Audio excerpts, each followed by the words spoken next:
Isaiah 58 verses 7 to 10. Your light shall break forth like the dawn. Thus says the Lord. Share your bread with the hungry, shelter the oppressed and the homeless, clothe the naked when you see them. And do not turn your back on your own. Then your light shall break forth like the dawn, and your wound shall quickly be healed, your vindication shall go before you, and the glory of the Lord shall be your rear guard. Then you shall call, and the Lord will answer, you shall cry for help, and he will say, Here I am. If you remove from your midst oppression, false accusation, and malicious speech, if you bestow your bread on the hungry and satisfy the afflicted, then light shall rise for you in the darkness, and the gloom shall become for you like midday. Verses 6 and 7 give a brief summary of the basics of true religion and faith: free the oppressed, feed the hungry, shelter the homeless, clothe the naked. If we look ahead to the Gospel of Matthew 25:34-40, we see Jesus use the same criteria as items of importance which will help you enter heaven. Then the King will say to those at his right hand, Come, O blessed of my Father, inherit the kingdom prepared for you from the foundation of the world, for I was hungry, and you gave me food, I was thirsty, and you gave me drink, I was a stranger and you welcomed me. I was naked, and you clothed me, I was sick, and you visited me, I was in prison and you came to me. Then the righteous will answer him, Lord, when did we see you hungry and feed you, or thirsty and give you to drink?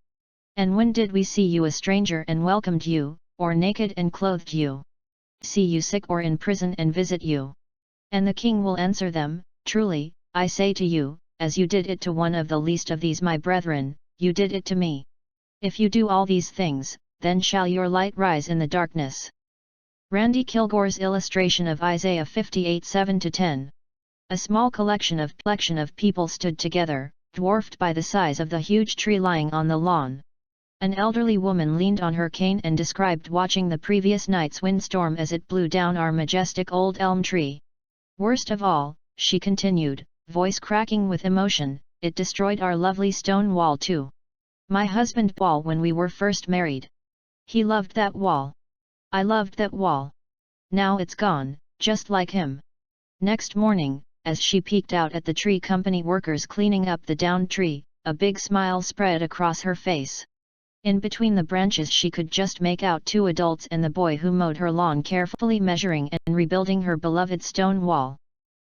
The prophet Isaiah describes the kind of service God favors, acts that lift the hearts of those around us, like the wall repairers did for the elderly woman. This passage teaches that God values unselfish service to others over empty spiritual rituals. In fact, God exercises a two-way blessing on the selfless service of His children.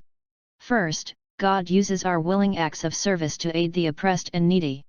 Then God honors those engaged in such service by building or rebuilding our reputations as powerful positive forces in His kingdom.